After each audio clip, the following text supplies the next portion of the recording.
Assalamualaikum warahmatullahi wabarakatuh. Kami dari kelompok 7 ingin menjelaskan tentang keterampilan mengelola kelas.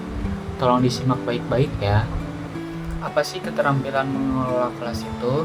Keterampilan mengelola kelas ialah suatu keterampilan guru untuk menciptakan, mengatur, dan menjaga lingkungan kelas dalam keadaan kondusif dan mampu mengembalikannya jika terjadi hal-hal yang mengganggu, agar siswa belajar dalam keadaan menyenangkan dan tujuan pembelajaran pun tercapai. Selanjutnya, ada tujuan keterampilan mengelola kelas.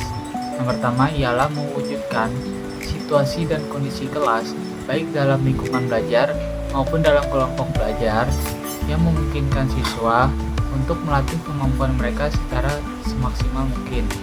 Yang kedua, menghilangkan hambatan yang menghalangi terjadinya interaksi ketika dalam belajar mengajar.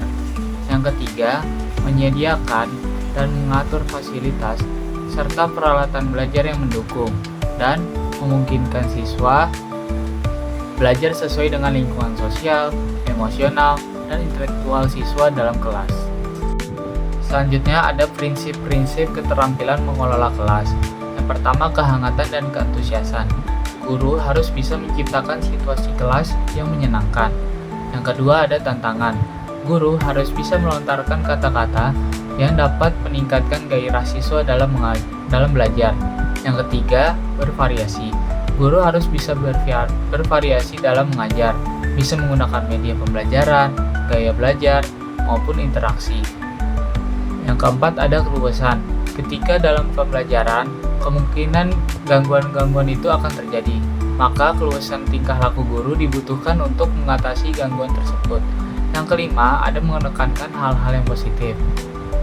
Ialah cara guru untuk membuat suasana kelas yang positif. Yang kelima, penanaman disiplin. Guru harus mendorong siswa untuk melakukan disiplin terhadap diri sendiri.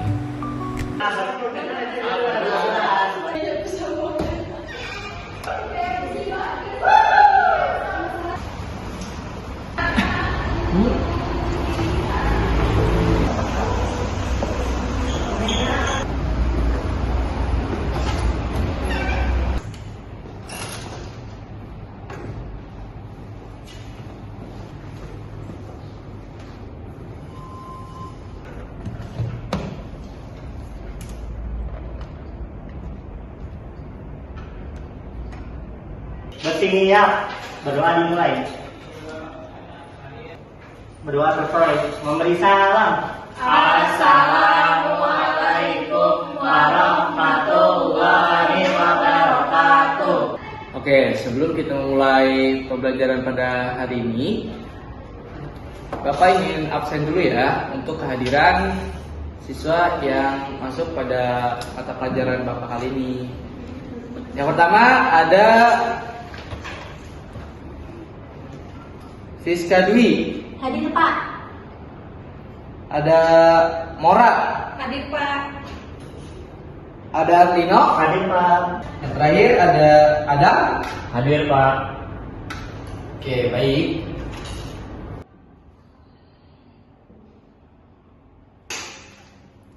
Selamat pagi anak-anak. Pagi Pak. Apa kabarnya anak-anak hari ini? Alhamdulillah luar biasa. Allahu Akbar. Alhamdulillah kabarnya semuanya baik. Sekarang kita akan masuk ke materi rukun Islam. Sebelumnya, Bapak ingin bertanya, apakah di antara kalian ada yang sudah mengetahui apa itu rukun Islam? Saya Pak tahu. Oke, Fiska, silakan. Boleh disebutin? Yang pertama itu syahadat. Yang kedua sholat. Yang ketiga puasa. Yang keempat zakat. Dan yang terakhir naik haji.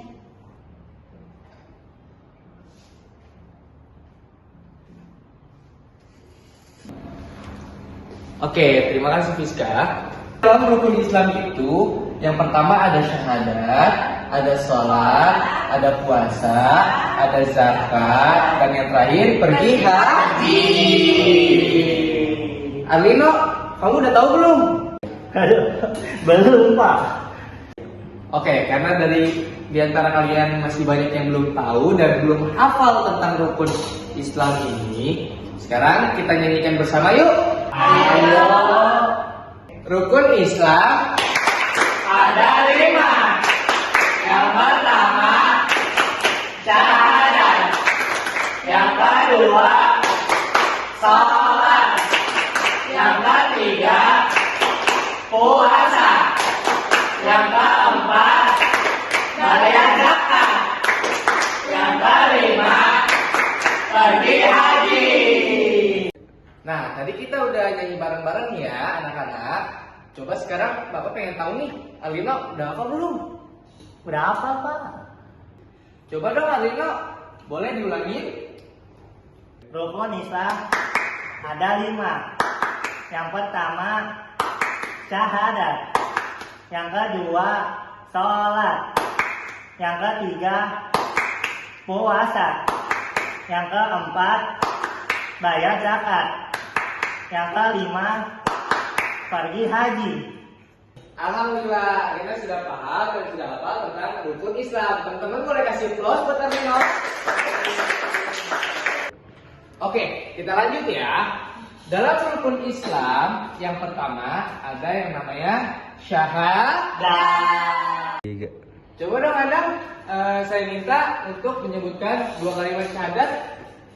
Asyhadu an la ilaha illallah wa asyhadu anna Muhammadar Rasulullah. Oke Adam, terima kasih telah menyebutkan 2 kalimat syahadat. Anak-anak boleh kasih plus buat Adam?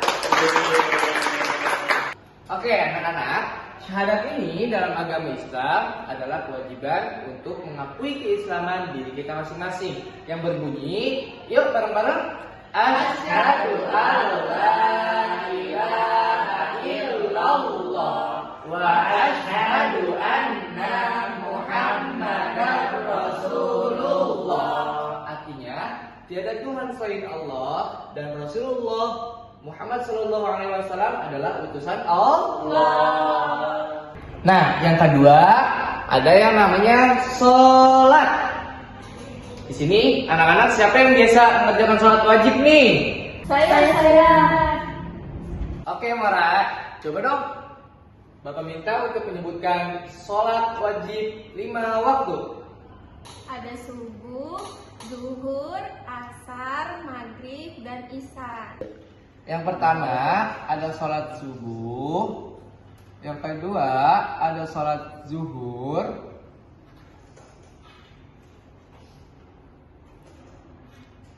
Yang ketiga ada sholat asar. Nonton lah bola. Yang keempat ada sholat maghrib. Yang kelima ada sholat isya. Alina, Adam, kenapa kalian ngobrol? Kan saya lagi jelasin di depan. Coba kalian berdua sebutin 5 sholat yang wajib kita laksanakan sehari-hari. Subuh, zuhur.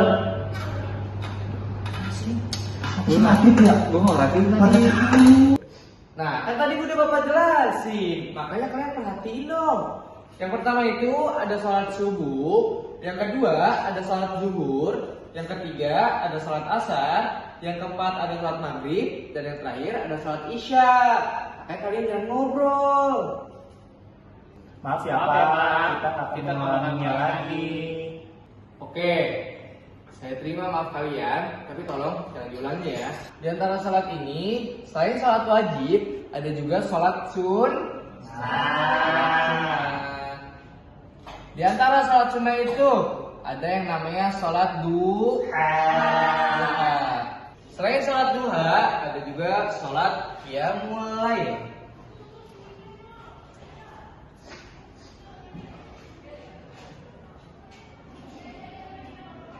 Nah, sholat sunnah ini berbeda dengan sholat wajib anak-anak. Kalau sholat wajib, jika kita tidak mengerjakannya, maka kita akan mendapat dosa. kalau kita mengerjakannya maka kita mendapatkan pahala. Berbeda dengan sholat sunnah. Kalau kita tidak mengerjakan maka kita tidak akan mendapatkan dosa. Dan kalau kita mengerjakannya maka kita akan mendapatkan pahala. Nah, yang ketiga, dalam rukun Islam ini ada yang namanya puasa. Teman-teman ada yang tahu gak definisi dari puasa itu sendiri? Saya Pak, Ya, silakan Arino. menurut saya puasa itu adalah menahan dari rasa lapar dan haus Pak. Ya, terima kasih Arino. Ada benarnya juga. Tapi puasa itu dalam definisi bahasa artinya adalah menahan apa? Menahan hawa nafsu. Jadi bukan hanya lapar dan juga haus, tapi juga kita sebagai manusia ketika menjalankan puasa harus menahan hawa nafsu kita. Puasa ini ada juga puasa wajib dan puasa sunnah. Puasa wajib. Apa yang kalian tahu tentang puasa wajib atau puasa apa yang wajib kita jalani? Puasa Ramadan. Nah, betul tuh anak-anak. Puasa Ramadan adalah puasa yang wajib setiap umat Islam jalani.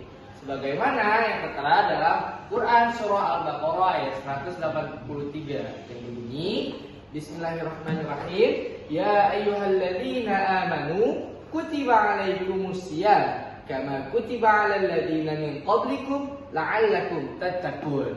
Wahai orang-orang yang beriman, diwajibkan atas kamu berpuasa sebagaimana diwajibkan atas orang-orang sebelum kamu. Nah, adapun puasa sunnah, contohnya adalah puasa Ayyamul Bid. Nah, puasa Ayyamul Bid ini sunnah hukumnya. Apabila kita kerjakan, maka kita akan mendapatkan pahala. Dan apabila kita tidak kerjakan, kita juga tidak akan mendapatkan dosa ya anak-anak. Nah, kita lanjut yang keempat, yaitu zakat. Zakat adalah kita harus menginfakkan sebagian harta kita kepada para muzaki atau orang-orang yang berhak untuk menerima zakat. Nah, yang terakhir nih teman-teman, pergi haji jika mampu. Pergi haji ini kita laksanakan biasanya setahun sekali. Dilaksanakan di negara Arab Saudi, yaitu di kota Mekah dan kota Madinatul Munawwarah. Pergi haji ini dilakukan juga oleh Nabi, dicontohkan oleh Nabi. Makanya kita sebagai umatnya harus mengikuti ajaran apa yang dicontohkan oleh Nabi Muhammad SAW.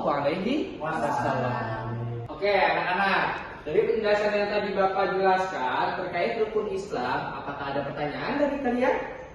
Cukup Pak. Oke, karena Bapak kira kalian sudah paham semua, maka Bapak minta untuk minggu besok di LKS halaman 25 Pendidikan Agama Islam, harap kalian kerjakan yang bagian A dan bagian B. Untuk ketua kelas Arino, tolong diingatkan teman-temannya ya. Baik, karena Bapak kira sudah cukup pelajaran Pendidikan Agama Islam pertemuan kita kali ini, kita tutup pelajaran kita pada hari ini dengan membaca Alhamdulillahirabbil alamin. Sekian dari Bapak. Wassalamualaikum warahmatullahi wabarakatuh. Waalaikumsalam.